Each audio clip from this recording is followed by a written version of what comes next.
నీతి నిజాయితీ రెండూ లేనప్పుడు నేను భవానీ దీక్ష పట్టా, నేను శివ దీక్ష పట్టా, నేను సత్యనారాయణ దీక్ష పట్టా, నేను నల్లబట్టలు వేసా, నేను పచ్చబట్టలు వేసా, నేను నీలం బట్ట, ఎవరికి కావాలయ్యా నీ వస్త్రాలు? నీ వేషాలు ఎవరికి కావాలి? నీ మొక్కుబళ్ళు ఎవరికి కావాలి? నువ్వు పనిచేసే ఆఫీసులో ఎలా పనిచేస్తున్నావు? నీ సంసారం ఎలా చేస్తున్నావు? నీ పిల్లల పట్ల నీ బాధ్యతలు ఎలా చేస్తున్నావు? నువ్వు విద్యారంగంలో ప్రభుత్వ సంస్థలో ఉపాధ్యాయుడిగా ఉంటే పాఠాలు సక్రమంగా చెబుతున్నావా, లేదా దీక్ష కోసం పాఠం ఎగ్గొడుతున్నావా? దీక్ష కంటే కూడా పాఠమే ముఖ్యం.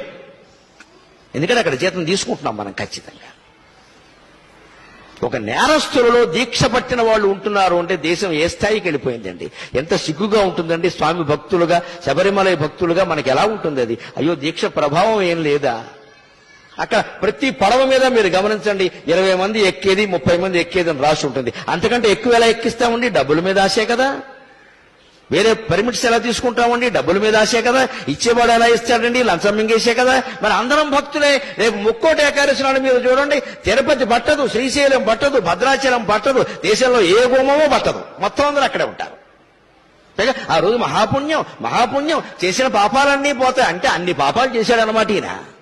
అసలు ముందు వీళ్ళు పాపాత్ముడి కింద గమనించాలి. ముక్కోటి ఏకాదశి నాడు పని కట్టుకుని గుళ్ళోకి వెడుతున్నాడంటే ఇంత పాపాత్ముడు ఇంకొకడు లేడు. పాపం చేయని వాడు వెళ్లాల్సిన పనిలా, వాడు ఇంటో వాడు ఉంటాడు ఖచ్చితంగా. నేను ఏ పుణ్యక్షేత్రానికి, ఏ పుణ్యక్షేత్రానికి, ఏ పుణ్యతీర్థానికి, ఏ పుణ్యతిథి నాడు నేను వెళ్ళాను. ఎందుకంటే నేను ఏ పాపము చేయలేదు, పోవలసినవి ఏం లేవు. నాకు అవసరం లేదు వెళ్ళవలసింది. ఈ పిచ్చి వదులుకోండి దయచేసి. ఎందుకంటే ప్రమాదాలు అక్కడే జరుగుతున్నాయి. ఒకే క్షేత్రం, ఒకే రోజు, ఒకే సమయం. గోదావరి పుష్కరాల్లో 30 మంది ఎందుకు చచ్చిపోయారో అందరికీ తెలుసు. అదే రోజు, అదే ముహూర్తం. అంటే అవి అలాగే జరుగుతాయి. ఏమిటా పిచ్చి, ఏమిటా వెర్రి? ముక్కోటి ఏకాదశి నాడు పెడతారా? మన్నాడు వెళ్ళండమ్మా, 3 రోజులు అయ్యాక వెళ్ళండమ్మా. విష్ణుమూర్తి ఏమైనా కోప్పడతాడా? ఉత్తర ద్వారంలోంచే వెళ్ళాలి, తలుపులు బద్దలైపోవాలి. బాగా మనస్సు నిండా బుర్ర మడ్డి పెట్టేసుకుని మనస్సు నిండాను ఆ రోజే చూడాలి, అలాగే వెళ్ళాలి, ఏమైనా సరే వెళ్ళాలంటే ప్రమాదాలే జరుగుతాయి. చివరికి ఏమవుతుంది? ఈ ప్రమాదం వల్ల హిందూ ధర్మానికి నష్టం, దేవుడి మీద దుష్ప్రచారం జరుగుతోంది. ఇతర మతాల వాళ్ళు అరుసుగా తీసుకుంటున్నారు. మీ మతంలో ఏం జరుగుతుందో చూడండి అంటే వాళ్ళకి జవాబు చెప్పలేకపోతున్నాం. అంచేత పుణ్యక్షేత్రాలు, తీర్థాలు, పుణ్యతిథులు ఇవేవి ముఖ్యం కాదండి.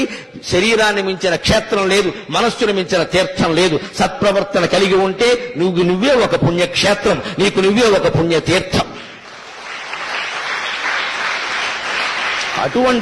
అటువంటి మానవత్వాన్ని నింపడానికి, సాటి మనుషుల పట్ల సానుభూతితో ప్రవర్తించడానికి, పరోపకారమే జీవితంగా బతకడానికి ఈ నా ప్రసంగం ఏమాత్రం ఉపయోగపడినా నేను ధన్యుణ్ణి. నాకు ఈ 4 మాటలు నేర్పిన మా అమ్మ ధన్యురాలు. స్వస్తి.